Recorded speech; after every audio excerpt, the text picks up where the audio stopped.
Hello everyone. तो आज की वीडियो में हम देखेंगे कि आईटीआर फाइलिंग स्टार्ट होने से पहले ऐसी कौन सी 50 ट्रांजैक्शन है वो एआईएस में रिपोर्ट होती है एंड वो चेक करना ज़रूरी है आईटीआर फाइल होने से पहले। तो चलो देखते हैं कि वो क्या क्या ट्रांजैक्शंस है।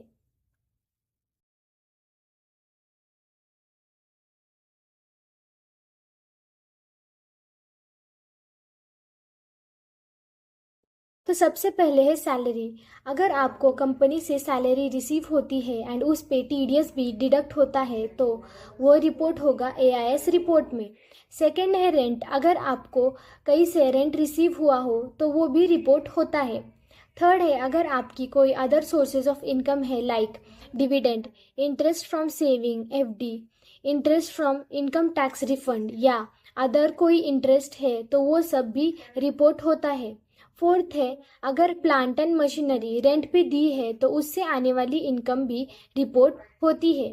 फिफ्थ है अगर आपको लॉटरी, क्रॉसवर्ड या हॉर्स रेस से कोई इनकम हुई होगी तो एंड उस पे डीटीएस भी डिडक्ट हुआ होगा तो वो इन्फॉर्मेशन भी रिपोर्ट होती है एआईएस रिपोर्ट में। सिक्स्थ है इमूवेबल प्रॉपर्टी सेल या परचेज की है तो वो भी रिपोर्ट होता है। सेवेंथ है अगर कोई व्हीकल सेल या परचेज किया होगा अबाउट 10 lakhs तो वो भी रिपोर्ट होता है एआईएस रिपोर्ट में।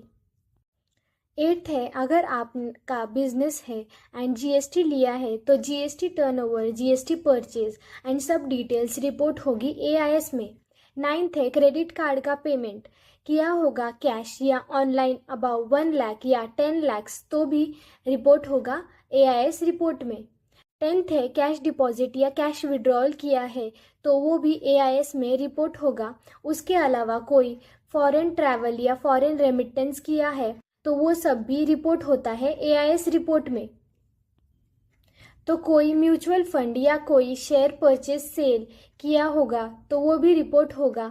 उसके अलावा virtual digital assets like crypto में डील किया होगा तो वो सब भी रिपोर्ट होता है। तो ये सब इम्पॉर्टेंट ट्रांजैक्शंस है जो मोस्टली काफ़ी लोग करते हैं एंड वो रिपोर्ट होता है एआईएस रिपोर्ट में। उसके अलावा दूसरे transaction like national saving scheme में विड्रॉवल किया है, एलआईसी पेमेंट रिसीव हुआ हो, इंश्योरेंस कमीशन रिसीव हुआ हो, बॉन्ड या गवर्नमेंट सिक्योरिटीज़ इंटरेस्ट रिसीव हुआ हो, कोई डोनेशन रिसीव हुआ हो या कोई बिजनेस एक्सपेंसेस किया होंगे या कोई मिसलेनियस पेमेंट किया होगा तो ये सब अराउंड 50 ट्रांजैक्शन है जो एआईएस में रिपोर्ट होते हैं। सीबीडीटी ने कंप्लीट लिस्ट दी है ये सब ट्रांजैक्शन की।